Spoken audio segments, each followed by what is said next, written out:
Hello, everybody, and welcome back to the Selling Sanity podcast, Savage Edition. On this episode, I am going to break down part one of the four-part 50 Cent executive produced documentary series called Sean Combs' The Reckoning, which is now being shown on Netflix. If you haven't seen it, I would suggest running to your television as fast as humanly possible and checking it out for various reasons. One of which is I'm actually not sure how long it's going to be on the air. I know that there was an attempt by Diddy's attorneys to get Netflix to take it down. I'm not sure where they are with that. Diddy's argument is that the footage that was obtained illegally, and therefore, the footage shouldn't be used. The problem with that is that, as 50 has himself described in the media, journalists don't have to disclose sources. So if a journalist, let's say for the New York Times, obtains information that someone else stole, like Snowden, okay? Like if Snowden breaks all of these laws and publishes all of this information, well, the people who receive the information are free to use it because they're not the ones who broke any law in obtaining the information, which is why, so much of the information that Snowden stole was eventually publicly revealed. So I say that to point out that I don't think Diddy has a very strong case in getting the documentary taken down, but you never know. In this day and age, in this political climate, who knows? So if you haven't had the time or the opportunity, clear your schedule this coming weekend, sit down, get some popcorn, and enjoy. Now, if you are going to come to this podcast looking for a standard Hollywood hip hop breakdown of this documentary, I love you, but you're in the wrong place. There are going to be many, many, many commentators in the mainstream and in social media that break down all of the ways that 50 has been quote unquote petty. Okay. I've seen, clips of Diddy's ghostwriter making fun of him, or, comments about the different women who chose other men over Diddy. There's a lot of salaciousness in the documentary, which of course is noteworthy. But what I want to focus on the most is sorry, my dog's drinking water in the background and I don't want to start over. What I want to focus on the most is the idea that we have in the United States of two Black men and what those two archetypes are. Okay. Since slavery in the United States and in other parts of the world, but we're focusing on the US, there were two kinds of slaves: a field slave and a house slave. Both men, then we're also just focusing on men right now, both men were enslaved. Both men were treated as property and not as a human being. And both men were subjected to, physical, psychological, and emotional torture. But the archetype and the image that those two men portray are very, very different in terms of what makes a white person comfortable. Think about for a moment, okay? Take yourself out of 2025 and just go back in time to 1800. Or, if you've seen Gone with the Wind, let's just pretend that we've all hopped in a time machine together and we're taking a stroll during the South before the Civil War, when slavery was at its height. The majority of the Black men who were enslaved worked in the fields. They were used as manual labor. Because of the manual labor, they were physically very strong. And often, because of the time that they spent in the sun, their skin tone was often much darker than their house counterparts. So, white people, by and large, associate the vast majority of Black men with what they saw the vast majority of Black men to be. Okay, in the 1800s, Scarlett O'Hara, I consider 80% of the Black people that I see to be field slaves.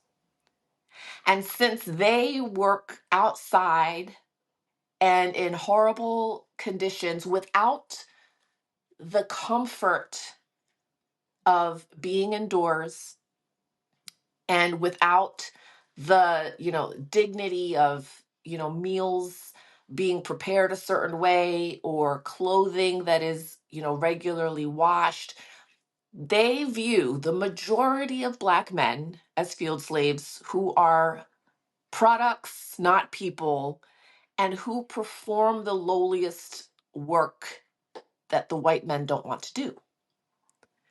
So from that crowd, okay, Scarlett O'Hara has to say, what Black man am I going to be comfortable with to allow in my house? Because my husband's going to be somewhere else at times and I'm going to be alone. But there are things that I need done indoors that require a man. And it's not socially acceptable for me to be alone with a white man when my husband is not home, because I can have sex with a white man. I can't have sex with property. So I need a piece of property that I feel comfortable with to bring into my home. What criteria does a Black man need to have to make me as a white person feel safe? That is where the topic of colorism comes in. The lighter the skin tone, the safer someone feels, because it's impossible to have light skin tone and work in the fields all day. So by definition, if you have a lighter skin tone, you don't engage in manual labor. And so you're not as strong as the people in the field. You're not as, what they consider to be aggressive because of the hard labor that's involved with working the fields. And so you're safer by definition just because of your skin tone. And then once you're inside the house, what do? Well, you're obviously not going to dress the way you would dress in the field.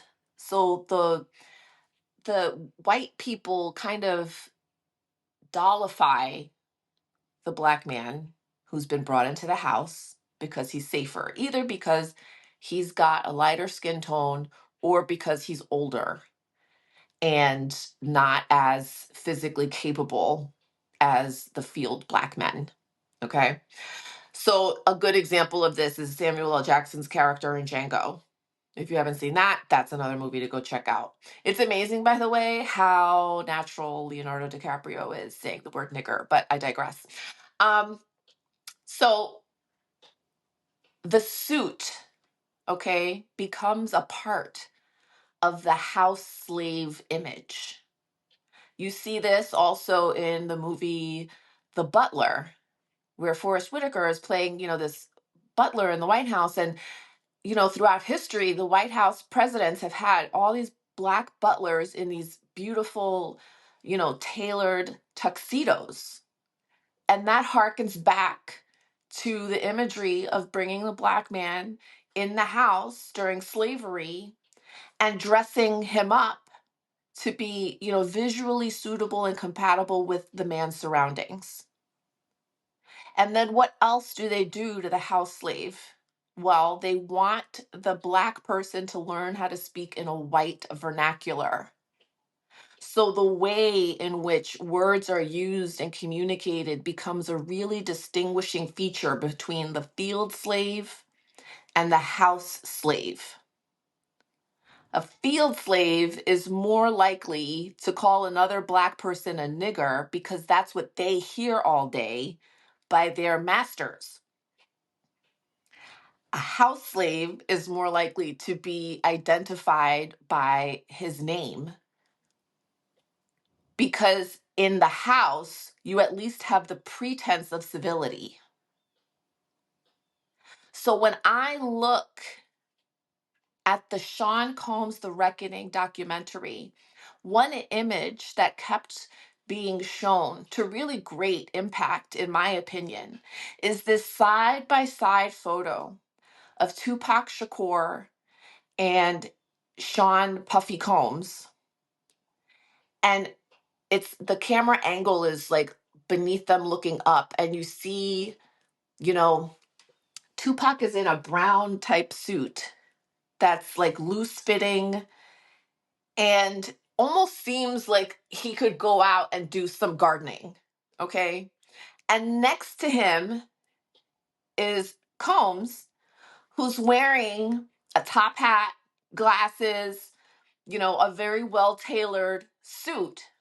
And if you were to take the field and house slave archetypes and plug them into hip hop and enter the date 1994, that is what you would have. You would have a picture of what a field in the white person's mind. Okay. What I'm saying is when white people look at Tupac and Puffy in 1994, my opinion is that they look at them, and whether they do it consciously or not, they categorize those two men as field or house. And because of Tupac's, masculinity and his abrasiveness, his quote unquote aggression, because he was very verbal about the fact that he knew he was in the field. He knew his people were not being treated well. He knew the history of where addiction comes from. He knew the income disparities and the impossibility of living in a world where one person could win millions of dollars in the lottery and yet another 50,000 people could be homeless. That was Tupac Shakur. If you were born after he died, I feel very badly for you, but I was younger. I was, 13, 14, but to know what it was like to turn on Hot 97 on the East Coast and hear a Tupac Shakur song is such a blessing of an experience that I am so grateful to have, just because if you had to translate it, he was basically like the Selena of hip hop. In terms of what he was to a culture, he was a cultural icon that was, really crossing over into a more commercial, mainstream sound at the time of his death, but he was just someone who, because again, if the vast majority of people are not in the house, the vast majority of people are outside. He's the one who appealed to the vast majority of the people who were us outside. Okay? He had greater emotional reach. Then the person standing next to him was Puffy at the time, dressed up like a black Willy Wonka got lost in Harlem. That's the best way I could describe that look. But what does Puffy, because you can't look at Puffy on the basis of skin tone and say he's automatically in the house. He knows now that he has to distinguish himself from the field and turn himself into a house slave because he's not interested in appealing to all the other black people in the field. Puffy is interested in appealing to the powerful white people who had the ability to fund his career and put him on a trajectory that was different than Tupac was trying to appeal to the masses, and Sean Combs was appealing to, white upper management and say, let me appeal to the masses in a way that's going to appeasing and safe for you guys. I don't want to I don't want to appeal to the masses in a way that's going to feel threatening to you. Because if a lot of people got on board with, Tupac Shakur and his socialist mentality, that's a bad thing for white people. It's like having, Django in the fields during slavery. Like, they don't want that. So what do they have instead? They have Puffy offering himself up to white music executives as the alternative. That's how he gets in with Clive Davis. And now, Puffy has a role to play because he's essentially a double agent. And this is what they depict in the documentary. He's essentially a double agent because he has put on the house slave uniform and he is working in the house. He is working with Clive. He is working with white music producers. But when he steps outside, he's putting on oversized t-shirts, baggy jeans, Timbs, and pretending to the masses to be from the field. And that hypocrisy, would have been fine and ultimately did become fine for him to straddle so long as there wasn't genuine competition next to him. Because the field knows who comes from the field. Okay? And so Puffy's main issue was that Tupac was a genuine version of what Diddy was trying to be, only long enough to convince the, white executives that he was the one that they should put their money behind. So Sean Combs is a master at history. He's a historian and he understands the imagery. And you hear him talking about imagery from the opening moments of the documentary. He's a master at understanding what is going to soften my blackness to white people because I have to make white people comfortable if I am going to be commercially successful producing music that will appeal to the field.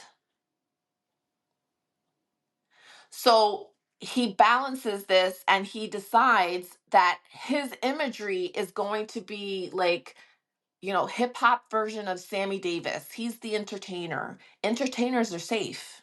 Entertainers don't work in fields.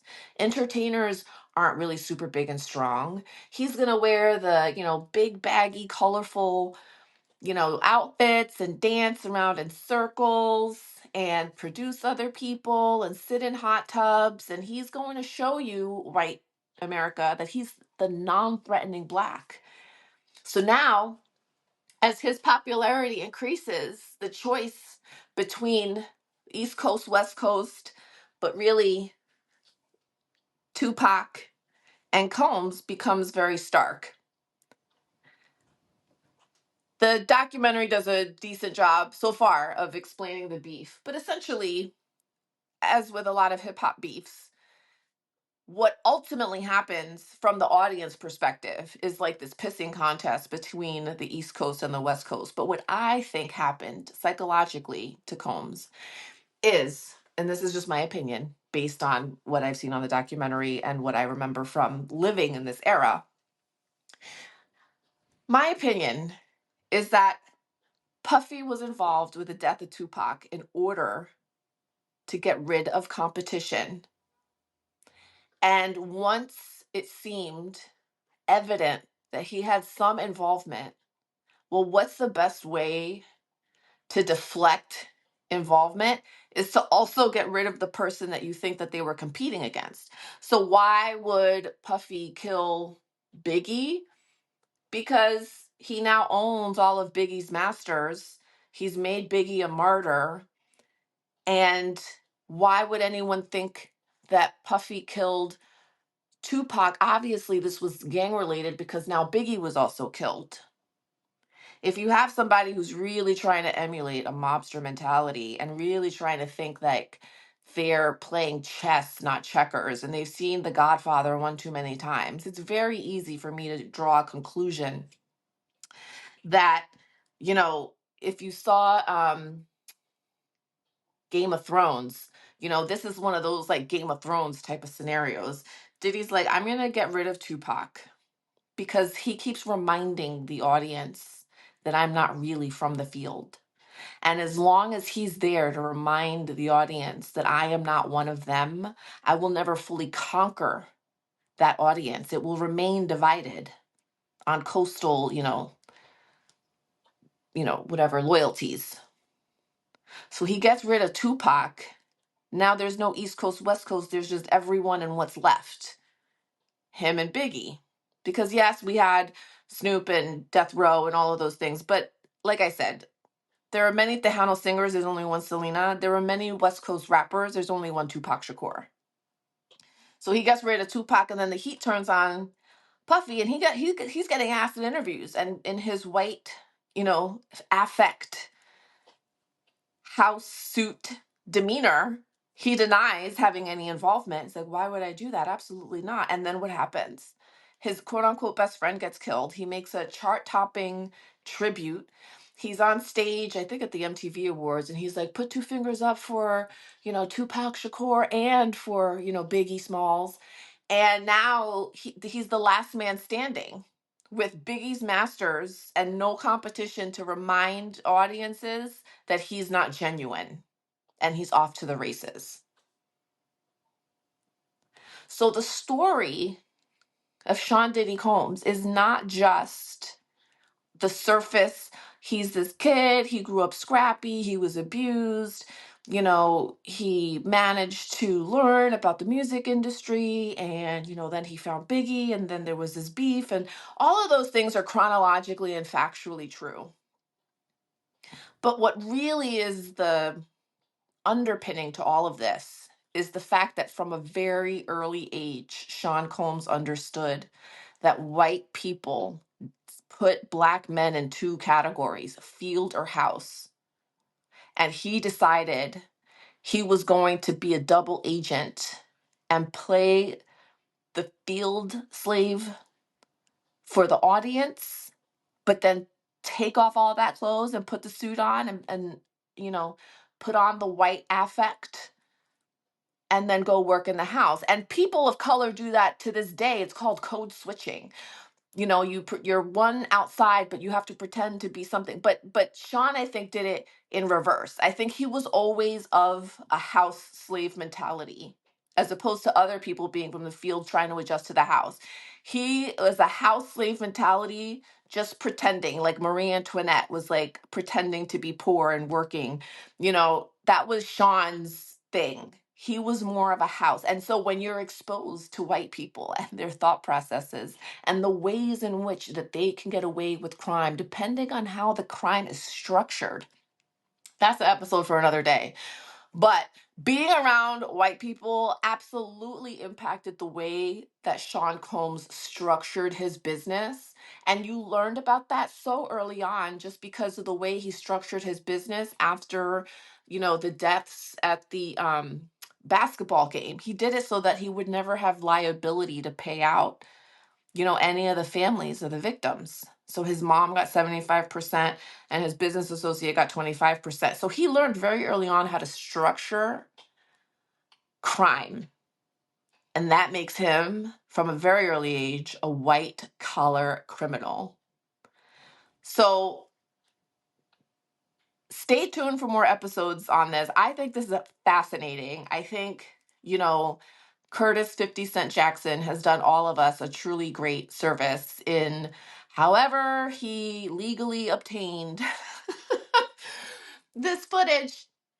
I'm very glad and grateful that he did, because it is something to, realize I was 11 years old dancing to Diddy songs while he was, beating the mother of his first child on a public street. Like things like this, I think it's important to bring to the public's attention because there are so